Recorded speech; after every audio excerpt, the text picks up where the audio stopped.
Welcome to Advancing Health. Food insecurity is more than the lack of enough to eat. The lack of healthy, quality food is just as big a problem, as Dr. Stormee Williams, Senior Vice President and Chief Health Equity Officer at Children's Health, explains in this Community Health Improvement Week podcast. I'm Nancy Myers from the American Hospital Association. Welcome to today's conversation. I want to start by saying welcome and thank you to Dr. Williams for sharing the work that you and your team are leading at Children's Health. Thank you so much for having me. Today's topic, which is supporting health by identifying and tackling food insecurity for patients and community members, is one that I think is especially important as we think about how to better support children and their families. So, Dr. Williams, can you start off by telling us a little bit about Children's Health and how you came to focus on food insecurity in your community?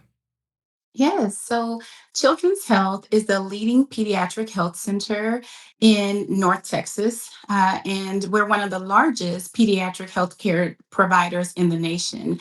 And with our academic partner at UT Southwestern, we're one of the leading pediatric care providers in the nation. Our mission is to make life better for children, and we take that very seriously. So it's only natural that we decide to take care of the whole child, which is also including their families, right? So we can't do that by only considering their healthcare needs. We have to consider all of the needs that allows us to take care of both their health as well as the other needs, the non-medical needs that impact their health outcomes, which includes food access and food quality.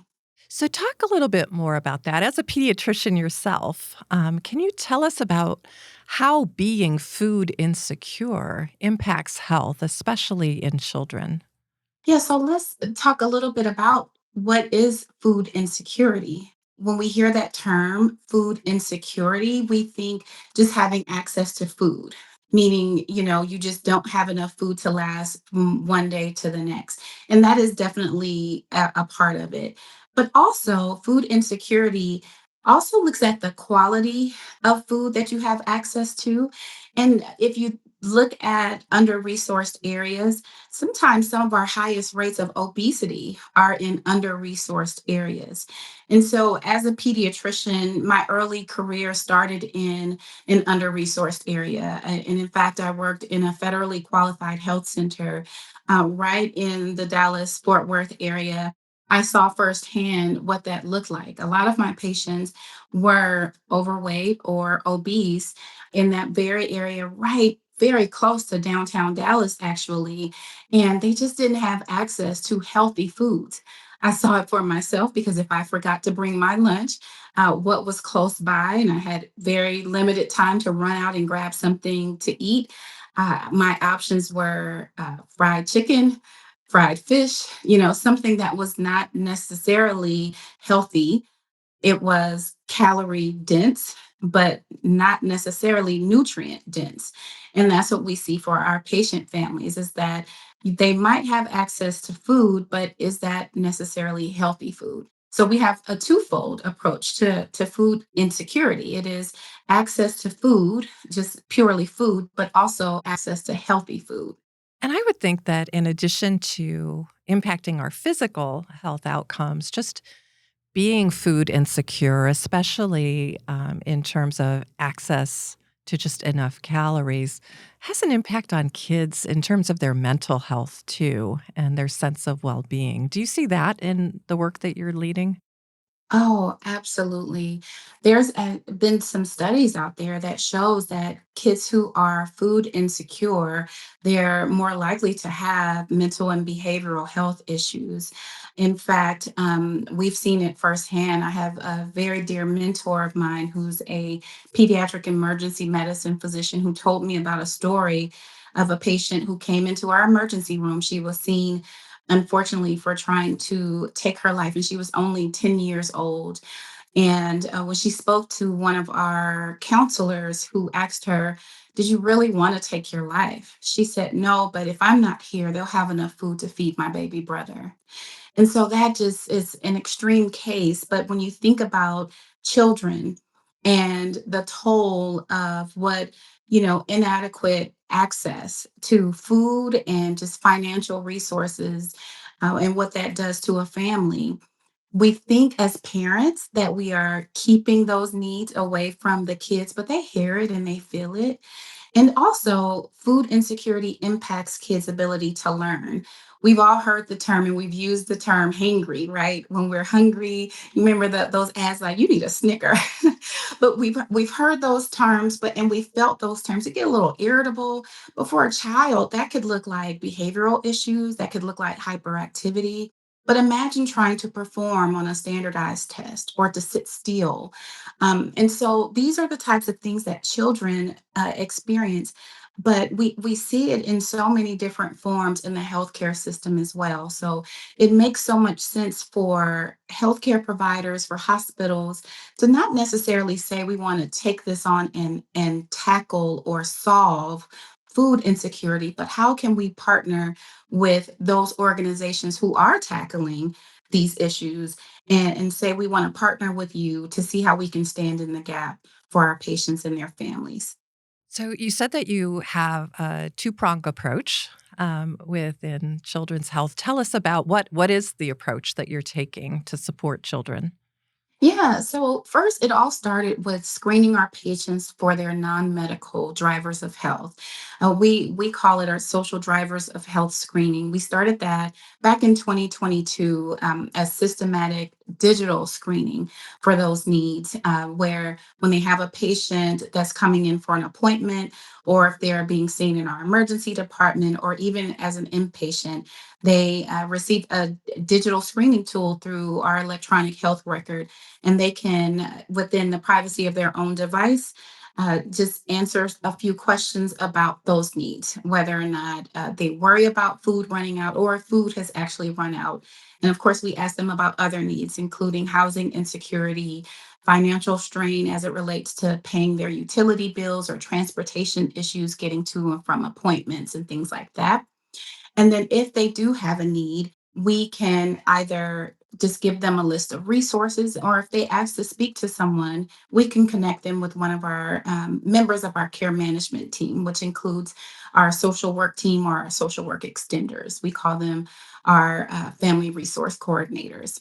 Based on that information, we've had the fortunate opportunity to screen over 250,000 families over the last few years, and we have access to a lot of information, and food insecurity remains in the top three needs of our patient families. And what do we do with that? We can't, just sit on that information. And we're so thankful and grateful because our executive leaders of our hospital system, along with our board of directors, said that they want to do something about this. And so we have partnered with the community and said, like, there are some organizations out there who are already doing some really great work. So we partnered with a food bank here in the area and said, how can we support you to meet the needs of some of our patients? And so that's really the approach, is screening families and then connecting them with resources that are already doing the great work and helping our families to get connected with those resources. So I want to kind of dwell for a moment or two on that concept of partnership and collaboration. Healthcare and health is a team sport. And I think you said earlier, hospitals can't do it all themselves. How has the act of partnering to better support the children and families in your community made your program stronger and more effective? Talk about kind of the benefits of partnered approaches. Yes, I can't stress that enough. We pride ourselves on the work we do, of course, within the hospital, the walls of the hospital, but we pride ourselves as much on the work we do outside of the walls of the hospital as well. We are fortunate to have led a program known as our school-based telemedicine program, that has been in existence since 2013. And what that is a program in schools. We're in over 260 schools in the Dallas Fort Worth area, in more than 30 school districts actually in the area.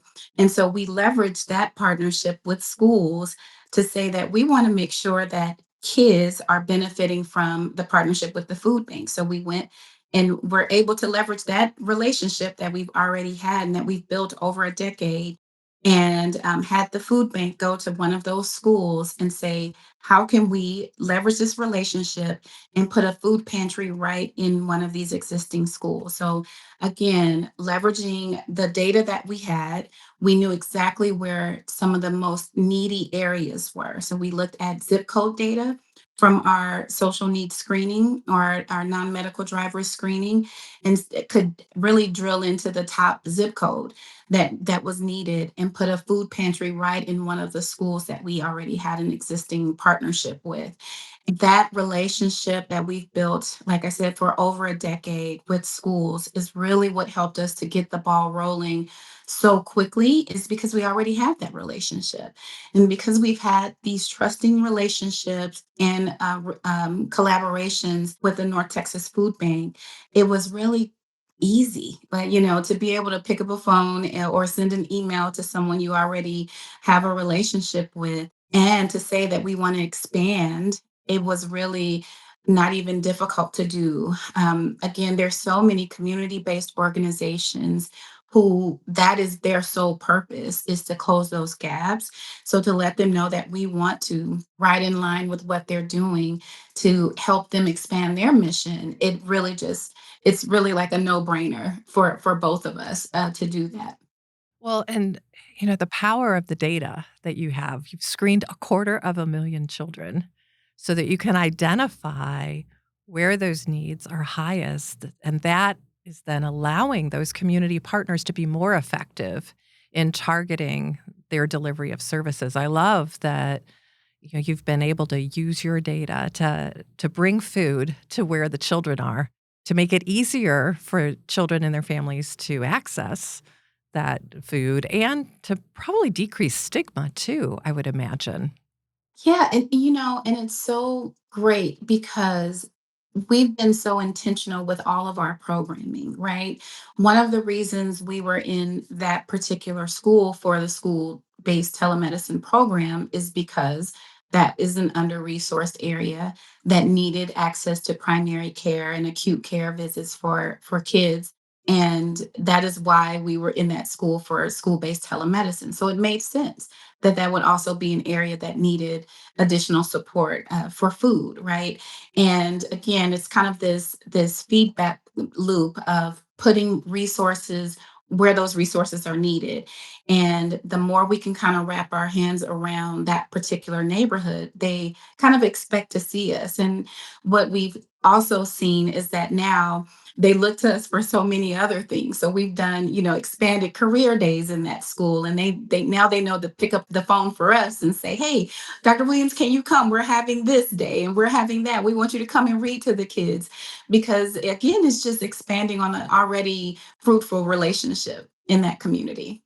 Well, and that kind of reach back to you from the community certainly is a measure of success. What other ways are you looking at outcomes to understand what impact you're having with the food insecurity programming? Yeah, so that's the beauty of data. And this is actually the first year that we've had that particular program. So we're looking to see kind of what the impact of that work will be. We have another pilot that we've started inside the walls of the hospital, where we are connecting families who are food insecure with meal support while their children are inpatient, while they are admitted into the hospital. So that'll be a little easier to track with the data that we have. It's a little harder in the community, obviously, to track that information, but we're hoping to do that with the North Texas Food Bank. Another initiative that we do is with helping families to get enrolled with SNAP benefits. Once they're, outside of our patient care, it's a little harder to track success and impact, but we hope to be able to do that.